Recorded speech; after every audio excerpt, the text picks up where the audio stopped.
Bismillahirrahmanirrahim. Melanjutkan ngaji kita dari kitab Targhib wa Tarhib halaman 7 Babul Wudu'i halaman 7.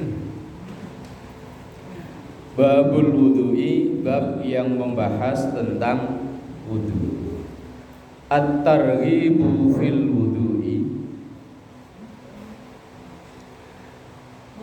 istimewanya atau fadilah di dalam wudu, wa fi isbahihi, dan dalam menyempurnakan wudu,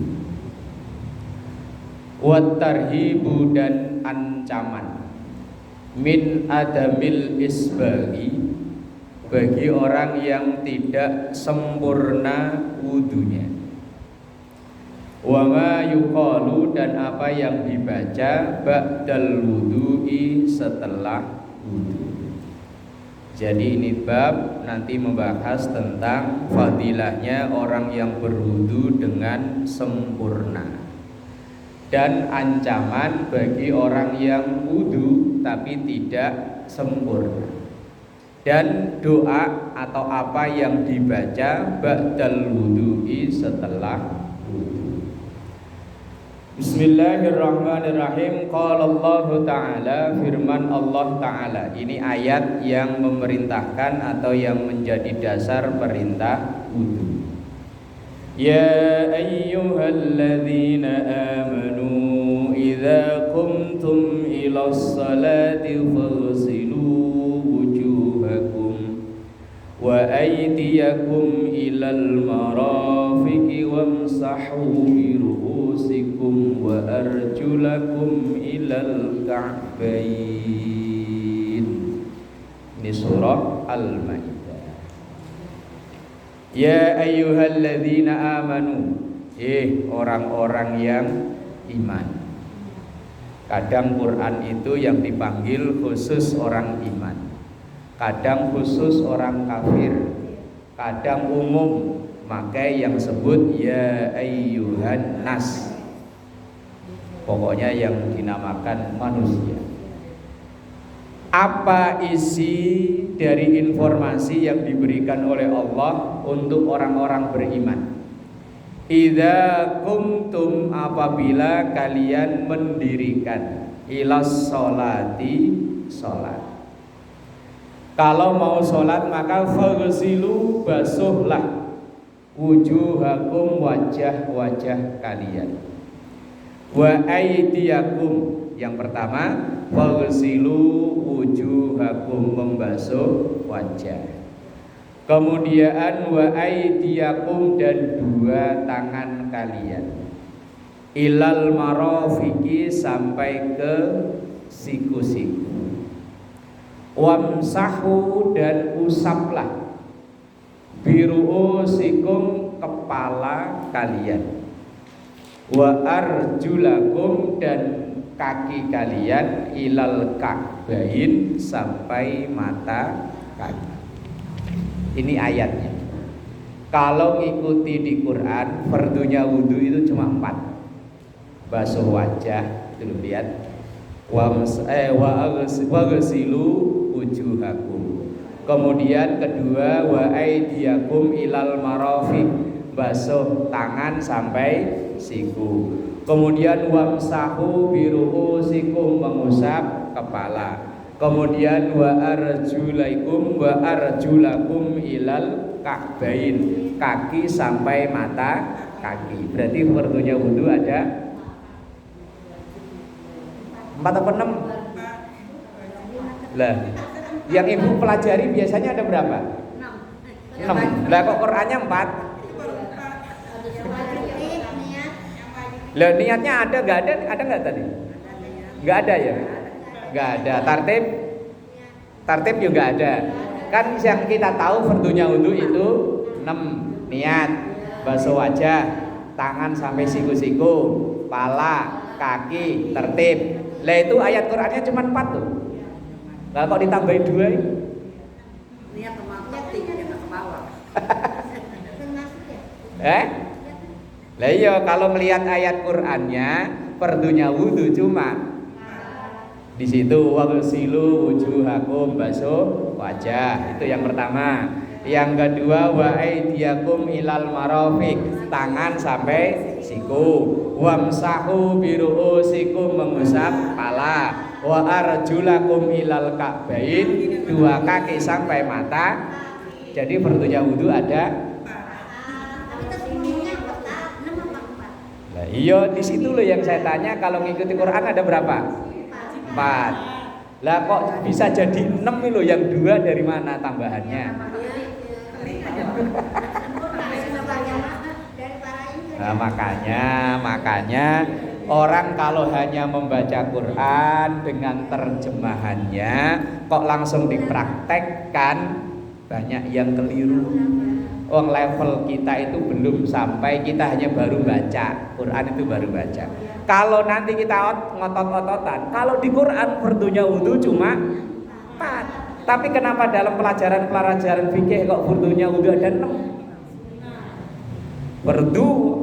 Fardunya wudu di fikih 6 kan? Iya, fardu kan yang wajib. Kalau di Quran wajibnya wudu cuma 4, kalau di fikih wajibnya wudu ada 6. Yang benar yang mana? Ini lah makanya ibarat kita ini, kelas-kelas kita ini wis terima bersih, yang di fikih itu 6, yang dari Quran 4, yang dari hadis 1, berarti udah 5. Kemudian tambah tartib itu dari ijma atau pemahaman ulama. Jadi semuanya 6. Pedoman kita beragama itu kan 4. Quran, hadis, ijma, qiyas.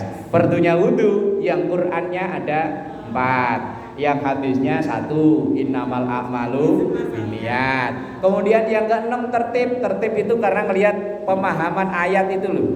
Pertama wajah, kedua tangan, ketiga pala, keempat kaki, kan urut, namanya tartib. Itu ijma, kesepakatan ulama. Kalau masa sampai di rumah harus hafal lah. Kalau ditanya fardunya wudu udah berapa? Kalau udah mateng, ibarat masakan udah mateng itu ada 6. Kalau belum dimasak mateng, kalau di hadisnya ada 1, di Qurannya ada 4, kemudian di ijma'nya ada 1, jadi semuanya 6. Fikih itu ibarat masakan udah mateng. Kita ibarat mau makan tinggal makan. Lah kalau Quran itu masih bahan bakunya. Bahan bakunya kalau kita masih bahan baku, belum diracik. Bukan ya kita udah terima mateng, udah terima make. Lah yang wajib dalam wudu kalau Quran kan cuma 4, wajah, tangan, pala, sama kaki. Ayat Qurannya faghsilu wujuhakum wa aydiyakum ilal marafiq wamsahu biruusikum wa arjulakum ilal ka'bain. Sementara ada kumur-kumur, ada bersihin mulut, ada cuci tangan, ada kuping, ada itu semuanya hukumnya sunnah. Kalau dicari Quran nggak bakalan nemu, wong niat aja nggak ada. Kalau kembali ke Quran, misalnya orang kembali ke Quran, fardunya wudu cuma 4. Lah tadi babnya kan kesempurnaan wudu. Ibarat makan, bahan pokoknya kalau kita orang Indonesia ya rata-rata nasi atau beras. Kalau saya beras gak doyan ya. Nah, iya. Bahan makanan pokok kita kan nasi. Itu wajibnya itu nasi. Lah sementara ada sambal, ada lalapan, ada sayur, ada ini, itu ibarat sunnahnya, pelengkapnya. Wong orang kita Indonesia itu biar udah makan gorengan, udah makan apa, kalau belum makan nasi bilangnya wong pokoknya belum kok. Lah ya udah makan lontong habis 4, udah makan belum? Belum. Lontong 4 kok belum makan. Ini berayat yang memerintahkan tentang wudu. Yang wajib ya cuma 4 itu kalau dari Quran. Kemudian oleh para ulama diracik, diolah, ditambahin yang pertama bahwa semua ibadah itu butuh niat. Karena wudu ini termasuk ibadah, maka wudu butuh niat. Yang membedakan antara ibadah dan bukan ibadah salah satunya niat. Kita mau tidur biasanya kan bersih-bersih ya, cuci wajah, cuci tangan, kaki, pala. Kalau diniati wudu jadi ibadah wudu. Tapi kalau tidak diniati wudu ya enggak, dapatnya cuma seger aja. Lah supaya itu bersih-bersih dapat pahala ya diniati wudu. Ya niatnya wudu. Niatnya wudu masa enggak hafal? Saya niat wudu karena Allah Ta'ala beres. Daripada nawaitu wudu apa wudu B lama dah. Lah ya ntar mikir ini wudu A apa wudu B apa wudu C malah kelamaan wes. Kita orang Indonesia ya pakai bahasa Indonesia. Saya niat wudu karena Allah Ta'ala beres. Gak perlu kumur-kumur gak. Yang wajib kan cuma 4 itu. Kumur-kumur dan lain-lain itu tambah. Wujuhakum wajah. Wajah batasannya dari tempat tumbuhnya rambut sampai sini sampai kuping. Kalau ibu-ibu yang pakai kerudungan ya dibuka ya. Tempat tumbuhnya rambut yang secara normal. Kalau yang kayak profesor sampai botak ke belakang ya enggak, wajibnya cuman normalnya orang tumbuh rambut itu sebelah mana. Itu batasan yang wajib dibasuh. Kanan kiri sampai pinggir kuping, bawah sampai janggut. Kemudian wa aidiyakum, kedua tangan ilal marafiq, sampai ke siku. Ini kadang ada yang pakai baju yang nggak bisa diginiin, wudunya sekenanya, nggak bisa. Yus terserah kan. Kalau saya sih baju saya modelnya bisa diginiin semua, yang lengan panjang bisa digulung. Kadang kan ada ibu-ibu yang bajunya ngepres. Nah, kalau wudu tetap minimal sampai sikut dan termasuk kulit yang berada di bawah kuku yang bisa dipotong. Kalau tangan sih gampang, tinggal diginiin ya. Kan rata-rata kita wudunya pakai keran. Tinggal diginiin udah masuk air. Yang repot di kaki. Kalau kuku kakinya panjang, lah kalau tempat wudunya ada duduknya sih enak ya sambil duduk. Kalau yang nggak ada, gini kalau badannya lemung bisa jelentang. Sampai ke siku termasuk kulit yang berada di bawah kuku, kukunya yang bisa dipotong. Kalau nggak bisa dipotong, kalau yang pakai itu apa namanya? Cat kuku, cat kuku. Cat kuku kan ya. Kalau dalam keterangan Imam Asy-Syaukani beliau bilang begini, kalau itu pewarna kuku, ketika dipakein tapi tekstur kuku masih kelihatan. Kalau zaman dulu kan ada daun apa itu loh, dikecek kemudian diikat pakai plastik. Zaman dulu. Ya kalau zaman sekarang kan udah ada tinggal usek-usek. Oh kayak odol gitu ya. Wah, itu asal tekstur kuku masih kelihatan, maka ketika wudu biarin. Tapi kalau yang kayak dipakai artis-artis itu kan cat gitu. Lah itu maka harus dibuang. Dipakai boleh, nggak ada larangan, bahkan ya untuk keindahan aja. Tapi yang kalau yang nganten apa namanya? Nganten kan biasanya di warna-warna itu. Nah, kalau itu kan masih terlihat teksturnya, maka ketika wudhu tidak hilang, nggak apa-apa. Kemudian wamsahu biru'usikum, mengusap kepala. Kalau dalam mazhab Syafi'i wajibnya hanya sebagian. Sebagian itu mau depan, mau samping, mau belakang boleh. Ubun-ubun boleh. Sini. Boleh, pokoknya mau sini, mau sini, mau sini, mau bagian mana saja boleh. Ini kalau dalam mazhab Syafi'i. Kalau mazhab yang lain wajibnya semuanya. Kalau yang ibu-ibu repot, rambutnya kan panjang. Kalau saya mah udah berpuluh-puluh tahun nggak pernah pakai sisir, rambutnya gundul terus. Kalau saya wudu ya semuanya udah. Uang habis itu juga kering lagi lah. Kalau ibu-ibu kan repot ya. Nah makanya Imam Syafi'i hanya mewajibkan sebagian saja. Lah kalau semuanya kayak orang keramas ya repot.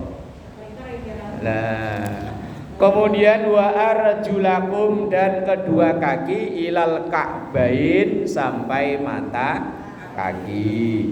Termasuk mohon maaf kalau yang kakinya ada, bukan yang ini loh. Nah, pecah-pecah. Kalau orang Jakarta masa pecah-pecah sih? Kalau orang kampung mah biasa ke sawah, iya. Nah, Jakarta kan kemana-mana pakai sandal mulu. Kalau seandainya iya, maka sela-sela itu wajib kena air, karena itu udah termasuk bagian luar. Karena semua bagian luar itu wajib terkena. Bismillahirrahmanirrahim. Wa qala sallallahu alaihi wasallam, dan bersabdalah Rasulullah sallallahu alaihi wasallam, man, siapapun tawaddoa, yang berwudu, fa ahsanal wudu'a, salah, loncat ya. Miftahus sholati, kuncinya sholat. Yang bagian atas, saya loncat ke bawahnya Pak. Wa qala sallallahu alaihi wasallam, miftahus sholati, kuncinya sholat, at-tuhuru, suci. Suci pakaian, suci badan, suci tempat. Suci pikiran, ya angel. Kadang kita sholat 4 rakaat, pulang dari belanjaan dari awal sampai akhir keingetan semua. Sholat kayak kita gak ada yang sah. Kadang nyari apa-apa gak ketemu, giliran sholat itu ketemu. Pernah ngalami? Kalau saya pernah kunci motor. Kunci motor nih. Saat itu saya masih tinggal di sini. Mau ngajar habis asar, nyari kunci motor nggak nemu-nemu. Karena di masjid udah qomat, ya udah saya ke masjid. Indilala imam rawatibnya itu nggak ada. Akhirnya saya ngimamin. Begitu ngimamin dalam keadaan pikiran nyari kunci motor, belum temu. Begitu udah, itu masih kepikiran. Kunci mana? Begitu ruko, kebetulan saya pakai celana begini. Begitu ruko itu kan tangan begini, kerasa mak gerenjel gitu. Lah ini kunci motor. Lu gara-gara ini begitu sami Allahu liman hamidah, lupa. Rakaat berapa tadi, padahal baru satu aja belum. Berat. Maka yang wajib itu cuma zahirnya. Suci badan, ya seperti badan ini suci. Bagaimana kalau orang punya penyakit yang kencing udah nggak bisa direm? Iya, yang ngantongin apa? Yang kantong kencing itu apa namanya sih? Nah, ya itu loh, yang dia malah udah pakai selang.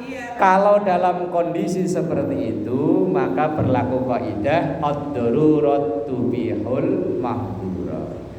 Kalau dalam keadaan darurat, ya wis salat sebisanya.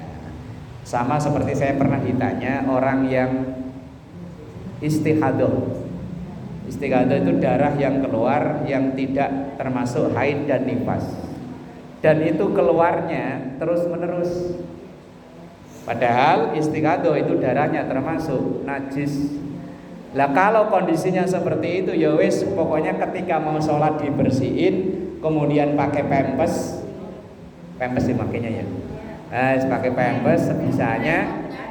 Lah yo itulah pokoknya lah sejenis. Lah yo sebisanya wong dalam keadaan darurat. Kemudian suci pakaian, suci tempat. Nah, tempat yang wajib suci kalau kita di musola begini kan udah insya Allah lah ya satu musola. Yang repot itu kan kadang kalau di rumah, apalagi kayak saya gini kan punya anak kecil. Makanya ya cara aman saya pakaiin pampers terus. Walaupun pakaiin pampers kadang kan dia tetep aja. Lah iya kadang entah habis mandi belum dipakein pampers sudah kencing kemana-mana. Nah, maka untuk amannya kita dari tempat wudhu sampai ke tempat sholat pakai sendal. Kemudian yang diwajibkan suci itu cuma pas seukuran ini saja loh. Seandainya sebelahnya sini, sebelah sini kok ada najis, nggak masalah. Yang penting ini, makanya kalau orang-orang tua dulu kalau habis sholat sejadahnya lipat. Ya mungkin biar anak lari nggak nginjek situ. Ini demi aman. Kalau di musola insya Allah. Tapi kalau di rumah ini yang kadang bermasalah. Padahal kuncinya sholat itu adalah suci. Lah kalau syarat kesuciannya kurang, maka otomatis sholatnya juga kurang. Orang yang wudunya salah, otomatis sholatnya salah. Makanya yuk didahulukan ini.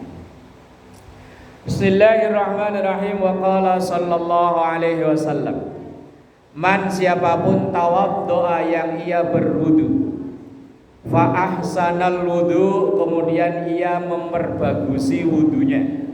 Artinya wudunya enggak sembrono asal pek basah, enggak. Tapi benar-benar hati-hati. Yang wajibnya terutama kalau memang air cukup yo yang sunnah juga. Tapi kalau pas misalnya airnya ngepres, ya yang wajib saja. Misalnya kita tahu di musola tandon air tinggal dikit, yang wudu banyak, kita awalan ya jangan boros. Artinya jangan boros, ambil yang wajibnya saja. Saya pernah nonton di YouTube itu Buya Yahya atau enggak salah ya. Cuman air segelas itu cukup loh buat wudhu. Kalau kita nggak bakalan cukup ya. Kalau kita wudhu kan wawer. Karena kita tinggal di Indonesia yang mayoritas air itu murah. Lah kalau di Saudi, kalau zaman sekarang sih udah murah. Zaman dulu kan termasuk air itu barang mahal.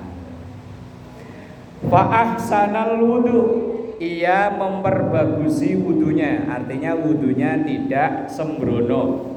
Hati-hati kalau memang tadi itu habis misalnya di rumah ada orang ngecat, lah kok kita nginjek cat atau apa, yuk dibersihkan terlebih dahulu. Kemudian wasalla rak'ataini, kemudian ia sholat 2 rakaat, yaitu sholat syukur wudu 2 rakaat. Ayatnya yang pendek-pendek aja. Wong mau sholat maghrib loh kok mosok syukur wudu sholatnya bacanya Yasin. Lah yo Yasin langsung ruku. Lah kalau sampai wa ilaihi turja'un yo lama. Lam yuhaddis nafsahu fihi ma bi syai'in minad dunya. Yang ia tidak ngobrol mulai dari wudu sampai selesai sholat 2 rakaat itu bisyai'in minad dunya, apapun tentang urusan dunia. Wis pokoknya ketika sudah wudu, udah sholat syukur wudu, ya wis fokus mau sholat. Ini kadang kan ya, apalagi ibu-ibu ya, misalnya yang sambil sholat di rumah ada warung, habis wudu, beli, ya kan otomatis urusan dunia tuh ya. Jadi gimana lagi, wah memang sholatnya nyambi. Lah ini mungkin yang sholatnya fokus, entah itu sholat subuh atau sholat malam. Maka kharaja min dzunubihi, ia keluar dari dosa-dosanya itu kayaumi waladatuhu ummuhu, seperti baru bayi yang baru dilahirkan ibunya, alias tidak punya dosa. Tapi syaratnya tadi wudunya bagus, Kemudian dia sholat 2 rakaat, sholat syukur, wudu. Enggak ngomong masalah dunia sampai ia mengerjakan sholat selanjutnya. Maka kharaja min dzunubihi kayaumi waladathu ummu.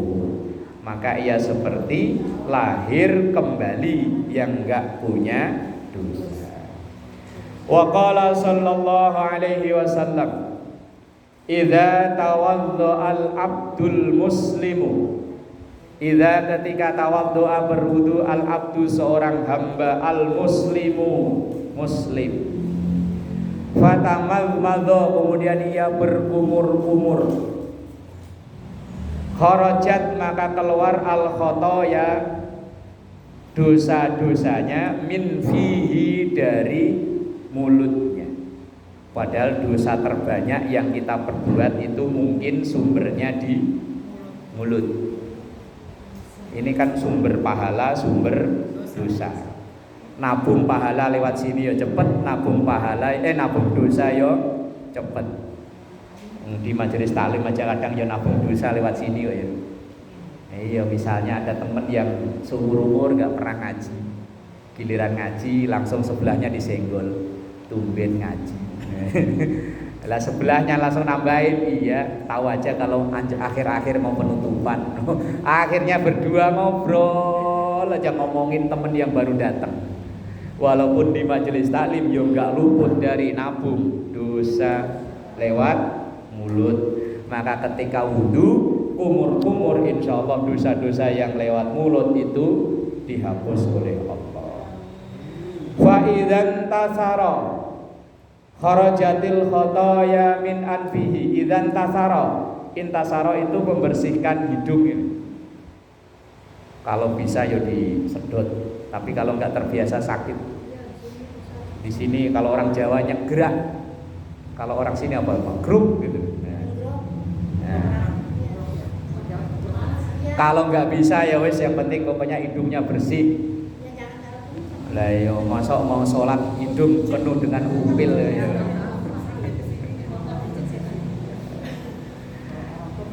Kemudian kharajatil khotoya min anfihi, maka kesalahan yang bersumber dari hidung keluar atau rontok dosanya. Wa idza ghasala wajhahu, ketika ia membasuh wajahnya, kharajatil khotoya, maka akan keluar kesalahan-kesalahan min wajhihi, dari wajah-wajahnya.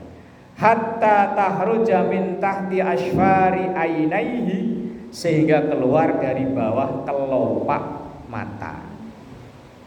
Kadang dosa ya lewat mata ya. Kalau laki itu kadang dosanya lewat mata, kalau perempuan dosanya lewat mulut. Berangkat mau ngaji, begitu di jalan lihat anak perempuan bajunya sepotong, kan mata. Fa idza ghassala yadayhi, ketika ia membasuh kedua tangannya, kharajatil khotoya, maka akan keluar atau terhapuslah kesalahan-kesalahan min yadayhi, dari dua tangannya. Tangan ngambil yang bukan haknya. Hatta tahruja min tahti alfarihi, sehingga keluar dari bawah kuku. Alfar itu kuku. Wa idza masaha bi ra'sihi, ketika ia mengusap kepalanya, kharajatil khotoya, maka kesalahan itu keluar atau dosa-dosa itu keluar min ra'sihi, dari kepalanya. Hatta takhruja min udhunaihi, sehingga keluar juga dari kedua telinganya. Dengerin perkara yang bukan urusannya, kepo dengan urusan orang, asal dengar berita selening langsung apaan sih kan lewat sini ya. Ya apa kepo kan namanya ya. Nah, kepo urusan orang kayaknya tuh kepo banget. Wa idza ghassala rijlaihi, dan ia ketika membasuh kedua kakinya, kharajatil khotoya, maka keluar atau rontoklah kesalahan-kesalahan atau dosa-dosa min rijlaihi, dari kedua kakinya. hatta sehingga takhruja keluar min tahti adfari rijlaihi dari bawah kuku kedua kakinya. Summa kemudian kana masyuhu perjalanannya ilal masjidi ke masjid. Berarti ini wudunya di rumah. Memang yang terbaik itu wudu di rumah. Di masjid, di musola itu kalau hanya kepepet. Ini kadang orang enggak ya. Dari rumah emang sengaja enggak wudu. Di musola, di masjid baru wudu. Ini enggak bagus. Yang bagus itu wudu dari rumah. Kayak ibu-ibu gitu. Kalau mau terawih kan ibu-ibu rata-rata di rumah ya. Nah, laki-laki kadang dari rumah sarung malah disampirin ke pundak. Jalan kaki sambil mudut. Begitu nyampe ke musola baru wudu. Ya masih bagus sih daripada enggak ya. Tapi yang terbaik wudu itu dari rumah. Nah iya kalau laki-laki, kalau perempuan kan enggak ya. Rata-rata di masjid musola begini kan hanya kalau keadaan darurat, misalnya udah nyampe sini lah kok batal, daripada pulang jauh ya wes masjid nyediain. Ini kadang kan banyak masyarakat kita yang masih kalau wudu itu ngandelin di masjid ya, kecuali memang di rumah nggak ada ya wes mau apa lagi. Summa kana masyuhu ilal masjidi, kemudian perjalanannya dari rumah sampai ke masjid, wa sholatuhu dan sholatnya nafilatan lahu, semuanya itu menjadi penambah pahala untuknya. Kalau wudunya di rumah, jalan dari rumah sampai ke masjid semuanya terhitung pahala. Nah kalau yang rumahnya mepet, pahalanya dikit. Kalau ke sini saya sama Bu Zahra paling banyak pahalanya, jauhan dia malah lebih jauh lagi. Kalau yang rumahnya dekat tinggal, makanya kalau pengen banyak muter lontar balik lagi. Ya kalau naik motor dihitung putaran roda lah. Lah kalau naik motor, kalau jalan kaki kan dihitung langkah. Lah kalau naik motor kan di putaran roda kan ya. Iya kali begitu hitungannya. Wallahu a'lam bishawab. Al-Fatihah.